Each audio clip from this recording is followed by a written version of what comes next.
Welcome everyone, you are watching Hudson County TV. I'm Fernando Uribe, coming to you from City Hall in Jersey City as I continue my one-on-one series with Mayor Steven Fulop. Mayor Fulop had a lot to say today about tax abatements for all of Jersey City, quality of life issues, recent shooting at the Pavonia Pass Station, and much more.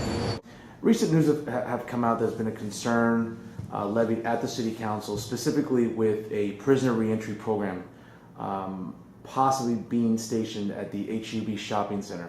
Do you care to offer any thoughts in terms of whether the outrage is legitimate or, again, the concerns by residents really is well-founded? I wasn't at the council meeting, so I can't speak to their concerns. I can speak to the fact that the reentry program is going to be a great addition to our outreach and an important initiative for Jersey City. Mr. Mayor, recently over the weekend there was a tragic shooting.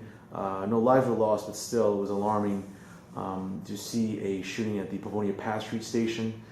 But is this something that the Jersey Police Department might have to sort of work with the Port Authority to make sure there's more of a police presence at these stops? I don't know if we need, I haven't been able to review the Port Authority's police report on that, so I can speak to the background on it. You know, our public safety director is in conversations with the Port Authority, and we'll see where that goes. Your office is considering revising a policy on long-term tax breaks. Yep. That you're looking to encourage development in other areas that have been excluded from the boom that's taking place in the downtown area. What areas specifically do you think show the most promise right now?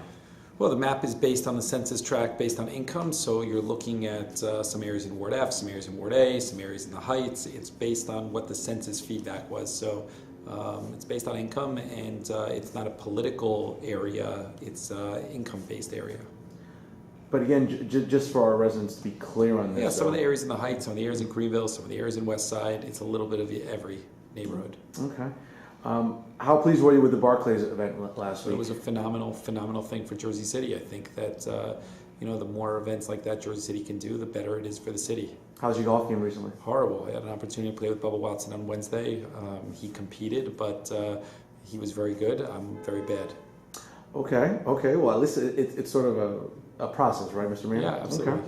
Okay. Sticking to a sort of a sports theme, I know that a recent boxing program has been introduced in the city for young residents to become acclimated into the sweet science.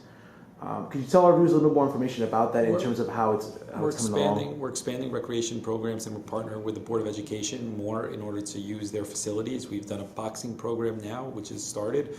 We're going to be doing a scuba program starting, I think, next week. We're going to expand into cricket. So more recreational programs, more publicity as it relates to making residents aware of them. Hopefully they leverage that opportunity, and it's a good outlet for the youth in Jersey City.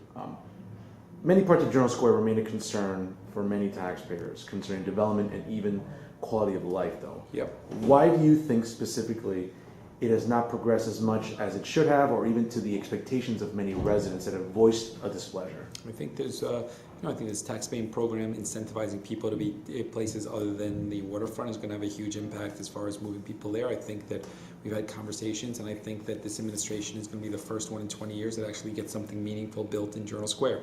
I think that's going to happen. Several media sources statewide still sort of hammer home the point of your name being a contender in 2017 for the governor's race. There have been some rumors circulating that some meetings have taken place that, again, your name remains high on the list within the Democrat Party.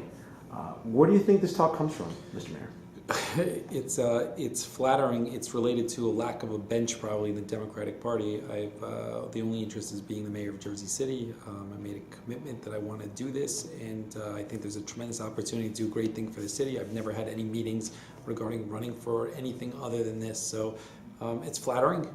It's nice, but you know, I think I've been here 2 months, and there's plenty of work to do. I mean, you do realize, obviously, as one of the up-and-coming figures in the party, not just locally but statewide, obviously your name's going to be thrown out there. So, I mean, when you see this sort of, again, the talking points going out there, does it concern you at all that this is not necessarily going to plague your administration, but it's going to sort of be a talking point that's going to be very repetitive in local media, even state media? Look, it's probably going to be repetitive. I can't control that stuff. So what I can continue to do is just try and do the best job here and just plow forward. I can't control what what people in media write or what people say around the state. I try not to get into that stuff, to be honest with you. When we look at infrastructure in Jersey City, it'll be almost a year since Hurricane Sandy. We know how ravaged Jersey City was, especially in the downtown area, especially in many parts.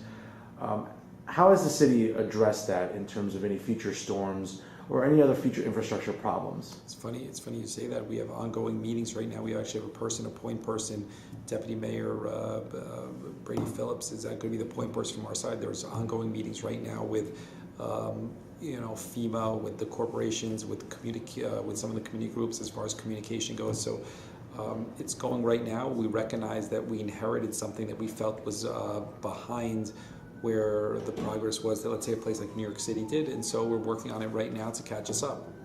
Well, Mr. Mayor, we appreciate a few minutes here, again, in doing this series of one-on-ones for residents to really know what's going on in their city, and I know we appreciate it, and so do our viewers on Hudson County TV. Thank you. Thank you.